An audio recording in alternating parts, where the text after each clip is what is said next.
19-cu əsrin sonları 20-ci əsrin əvvəllərində Bakı yalnız neft mədənlərinin deyil, həm də böyük intriqaların, sərvət uğrunda gedən gizli mübarizələrin şəhəri idi. O dövrün milyonçuları bir-biri ilə həm dost, həm də rəqibi idi. Sərvət qazanmaq qədər onu qoruyub saxlamaq da asan deyildi.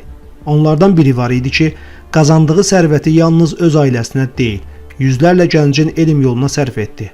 Amma ən yaxınlarının xəyanət ucbatından müflis olmaq təhlükəsi ilə üzləşdi. Hətta intihar etmək qərarına gəldi. Bu insan xalqın maariflənməsi uğrunda sərvət xərcləmiş böyük xeyriyyəçi Şəmsi Əsədullayev idi. Yazıcı Manav Süleymanovun Eşitdiklərim, Oxuduqlarım, Gördüklərim adlı kitabında Şəmsi Əsədullayev haqqında maraqlı məlumatlar tapa bilirik. Şəmsi Əsədullayev 1840-cı ildə Bakının Əmircan kəndində anadan olmuşdur. Ata-babadan onlar da rəngpər və arabaçı olublar. Suraxanıda buğda və arpa əkirlərmiş. 19-cu əsrin əvvəllərində neft sənayesinin inkişafı ilə əlaqədar olaraq bu torpaq sahələrinin mühüm bir hissəsi Suraxanıda neft çıxarılması və kerosin emalı ilə məşğul olan Rus tacirlərindən Kakarev və Qubonin tərəfindən ucuz qiymətə alınmışdı. Onlar Suraxanıda atəşgahın yanında kerosin emal edən bir zavod tikdirmişdilər. Torpaqsız qalan Suraxanı və Əmircan kəndinin sakinləri neft mədənlərində işləməyə məcbur oldular. Şəmsi Əsədullayev də əkinçiliyi buraxaraq neft işinə başladı. O, 1860-cı ildə Kakarevin yanında işlər müdiri vəzifəsinə yüksələ bildi. Bir müddətdən sonra Əsədullayev neft və duz podratçılığı ilə məşğul olmağa başladı. 15 il ərzində xeyli qazanc əldə etdikdən sonra podratçılığı buraxaraq kerosin zavodu açdı.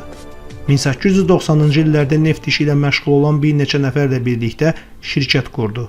Əldə edilən neftin Rusiya bazarlarına çıxarılması onu daha çox düşündürürdü.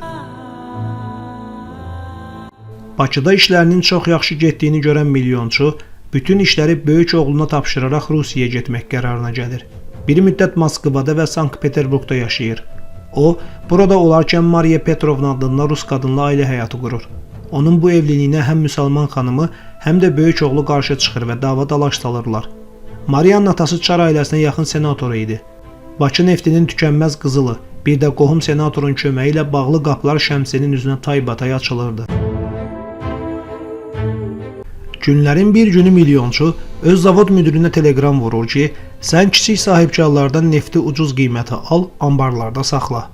Mən vaxtı gələndə həmin nefti Rusiyadakı şirkətlərə baha qiymətə satacağam.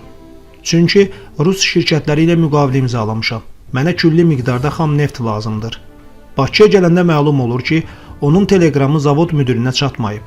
Poçt idarəsini araşdırırlar və poçtdan məlumat verirlər ki, həmin teleqram onun böyük oğlundadır. Oğlu isə anası ilə birləşərək teleqramı gizlədir. Atasının Bakıya gəldiyindən xəbər tutan oğlu anasını İrana, Xorasan ziyarətinə aparır. İşin bu yerdə olduğunu görən milyonçu öz əlindəki bütün nefti Rusiya şirkətlərinə satmaq məcburiyyətində qalır. Hətta xam mal bəs etmədiyinə görə o, Rus şirkətlərinə borclu qalır. Borcunu ödəmək üçün gəmilərini, zavodunu və Ramandakı neft mədənini də satır. Müflis olduğunu görəndə isə intihar etmək istəyir. Bu zaman Ağa Musa Nağıyev ona müddətsiz və külli miqdarda borc verərək öz əmircanlı dostunu ölümdən xilas edir. Daha sonra bu dostluq əlaqələri qohumluğa çevrilir.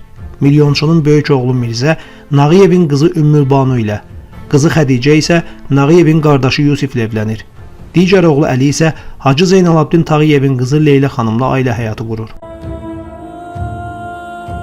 Şəmsi Əsədullayev 1913-cü il aprelin 21-də Yaltada gün vurmadan 72 yaşında vəfat etmişdi. Onu yaxınları Bakıda dəfn ediblər.